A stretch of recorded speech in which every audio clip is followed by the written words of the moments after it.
Good evening, everyone. Welcome back. My name is Donna Sharp with Donna Sharp Worldwide and Holistic Retreats. Thank you for joining me here on day 364. 364, you guys know what that means, right? Hi, Kim. Good evening. Welcome, welcome. 364. So what does that mean? That means that I made a commitment for 365 days and I'm one day shy of that. So thank you so much for joining me this evening, where we are currently speaking on goal setting and setting a roadmap for 2020, right? Setting a roadmap for 2020. So my goal for the 5 days that we're speaking on this topic, which this is day 3, is to show you the most convenient way to create a formula that's designed to use with whatever plan of action you desire. Hi, Valentino. How are you? Welcome. Thank you so much for joining this evening. So my goal during these 5 days, which today is the 3rd day, we already started to speak on 2 days already, is to show you an equation that you can use to help design a fantastic goal for you for 2020. So what I've been doing is, you can't hear me. It's turned all the way up. Check your volume, Kim, because my volume is turned all the way up. I'm going to double check. So my goal is to teach you guys how to make this a safe way of planning for yourself. The first 2 nights, I spoke on the difference between a mission and a vision. So if you weren't able to catch that, I would encourage you to go back to the other 2 lives just to catch those tidbits on the difference between a vision and a mission. Now, in order to use this formula I'm sharing with you, it is important that you understand what a mission statement is for a company.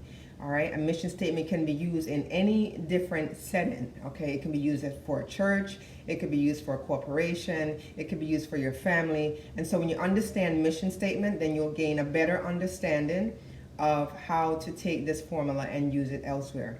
So I've been talking about the SMART plan. And the SMART basically is an acronym. It's SMART. So the first 2 nights I spoke on what the letter S stands for, which is being very specific. And I covered the W's on breaking that down and just giving you a better way to get, dissect and make your goal planning much easier. So when you're specific about something, one of the things to keep in mind with the S, I'll go ahead and revisit that, is to understand things like when you're going to set the goal, right? It has to be very specific. So you want to think of who. Who is it for? Who does it involve when it comes to setting this specific goal? The second thing is what. So think about exactly what you are trying to accomplish, and don't be afraid to get very detailed. The more detailed you are, the more you are going to refine your goals, all right? And also when. You'll get more specific about this question under making it time bound, all right? Making it very making it specific. You can't just say, whenever I get this done, this is gonna happen, okay? If there's no set date and time, then it makes it hard for you to hone in on exactly when you're trying to accomplish that. And where is another W that helps under the specific category, and the question may not always apply to, especially if you're setting personal goals, but if there is a location or relevant event identified here, here's where you can pinpoint it even closer, so that when you come to the conclusion of getting that goal done, you know you're going to be right on point because you're very, very specific with what you're doing. And which also determines any obstacles that you may encounter along the way. This question can be beneficial in deciding if your goal is realistic. So for example, if your goal is to open a baking business, but you never baked anything before, that might be an issue. We spoke last night of a couple of examples that I gave you, a couple of personal examples I gave you for myself as far as being an athlete and being an all-county high jumper. That was the example I gave you last night. I needed to be realistic. So if I'm doing the high jump, which I was all-county high jumper, and I'm jumping over your height, right? I'm jumping over your height. Your height may be 5'8", 5'7", 6 feet, I don't know. Backwards, if I say I'm going to leap over someone that's a height that's 7 feet, that may be unrealistic to me, right? That might not be where my all-county record came. So you want to make sure that you're very realistic. So This evening, what we're going to speak on, we spoke about measurables yesterday, the SM, we spoke about measurables. So what metrics are you going to use to determine if you met the goal? This makes your goal more tangible because it provides a way for you to measure progress. You want to make sure you have something to measure the distance that you're traveling, all right? If you have nothing to measure your journey as you go along, then it's going to be hard to determine if you're on track. As it relates to you trying to get to that final solution. All right, so let's make sure that we're measuring it along the way. And tonight we're going to talk about the achievable. Another word for the A is actionable. The action, the things that you can see that it's getting done, right?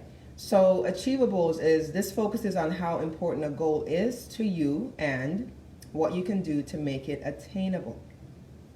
All right, what can you do to make it attainable? It may require developing new skills or change in attitude. Sometimes you can get in your own way, right? So you have to make sure that if there's some things that you have to change around as far as your personality, your value system, the things that you believe in, maybe you have a record of just the self-talk that's just not positive. You want to check yourself because you have to get some of these things ironed out, because when you're setting the goals, it's going to require that you're on track with certain things. And if some of those standards, should I say, are not in place, it's going to be hard for you to press on forward. You have to be able to get past those points, wipe it off your slate, and move on to new, bigger, and better things, right? That's the whole process called growth. If we're not growing forward, then we may be falling backwards, and we don't want that, all right? So the goal is meant to inspire motivation, not discouragement. So you want to make sure it's something that's fulfilling to you. It's not something that you're setting yourself up with. You're making it so lofty that by the time you get a quarter of the way, not even a half of the way, you're looking at yourself and saying, there's no way I can accomplish this. This is foolishness. And you're getting upset and you're getting discouraged. That's not the whole plan, guys. It's to make it fun, right? You have to make it fun. So make sure it's not something that's going to be unrealistic, something attainable that you can strive for and make, right? So also think about how to accomplish the goal, and if you have any tools, skills needed. Maybe there's some new things that you have to acquire in order to attain this goal. You just never know. Hey, but that's not a bad thing, because you'll be learning something new along the way that you can put in your toolbox for another day and another event, right? Another time, even another goal. Remember, this equation that I'm sharing with you, it's not an equation that can only be used once. The thing is, like in mathematics when you're in school, once they teach you the equation, you can use the same equation and apply it to any problem, right?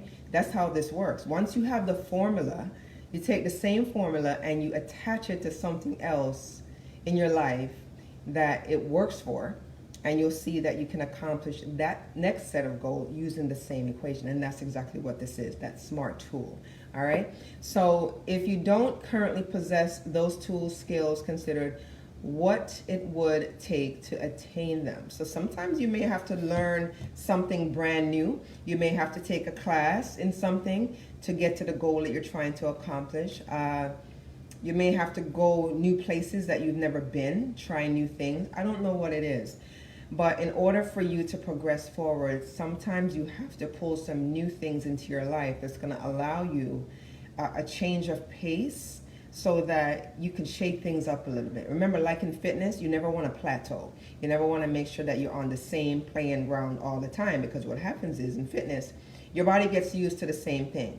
And if you're doing the same jumping jacks, the same 10 jumping jacks every day, after a while, your body going to look at you and say, but wait a minute, didn't you just do 10 jumping jacks yesterday, the day before that, right? You want to shake it up a little. So maybe you have to add 2 more the next day, 2 more. You have to shake it up, because that's the only way you're going to grow. Don't be afraid to grow, guys, because if you're afraid to grow, you are going to fall in that percentage of people that are never going to be successful in what you do. Remember, growth is not an easy thing, all right? When you start to grow, what's going to happen is you're going to come out of your comfort zone. You're going to be pushed a little bit harder.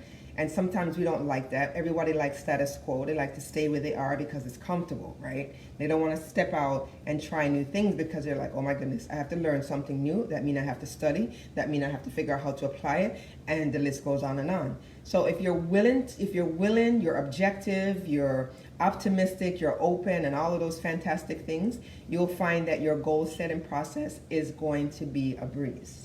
All right, so remember, this is just an equation I'm speaking about. It's called the SMART method, and I'm breaking down each of the letters just to help you get a better understanding of what those letters stand for.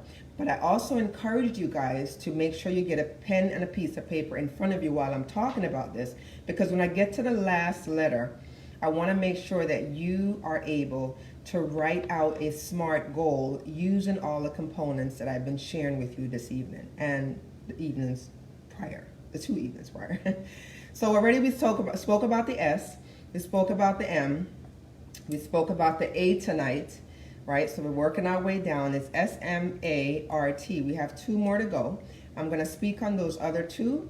But in your mind, I want you to really think of something that you have been trying to accomplish, whether it falls in your family as a title category, whether it falls in your career, whether it falls in your faith.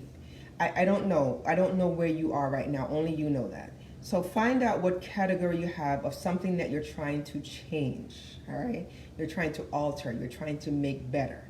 And then what you're going to do is use the SMART plan that I'm sharing with you and tie it into one of those categories, if not all of them, but I would encourage you to just do one at a time. And once you accomplish the goal in that category, then you can move on to something else that's brand new. So, listen guys, that's all I had for you this evening, just the A in SMART. So if you'd like to learn more about what I do, please log on to donnasharpworldwide.com. Click on the About section. You'll see why I'm so passionate about what I do. Outside of that, I would encourage you to take this and share it with someone else that may not have had a chance to listen to this. You will be surprised how many people out there have no idea how to properly set a goal for themselves. Because I mentioned in the beginning that so many people are walking around with everything up here and nothing is on paper. And when you ask them, do they have a goal written out for this? They'll say, oh, I have it in my head. But in your head, there's so many different things. It's just a world floating with so many different things. And if you are not going to pick out the specifics and put it on paper so you can see it, dissect it, clarify it, move things over that don't belong, and add things that needs to be added, then you're not going to be able to achieve the goal that you're trying to achieve. All right. So again, it's Donna with Donna Sharp Worldwide, and you can also log on to donnasharpworldwide.com to check out the site there as well. But outside of that, I'll be back on again tomorrow. Yes, I think I'm counting this right. We'll see. But where I believe today is 364. Don't quote me. All right. For some reason, I thought it was 365 was on Monday.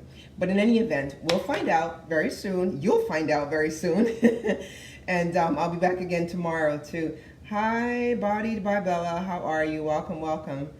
You'll find out very soon when I reach that 365-day mark. You will definitely find out. And then I'll be moving to a whole different plateau with new and exciting things. So listen, guys, that's all I had for you this evening, as if it wasn't enough.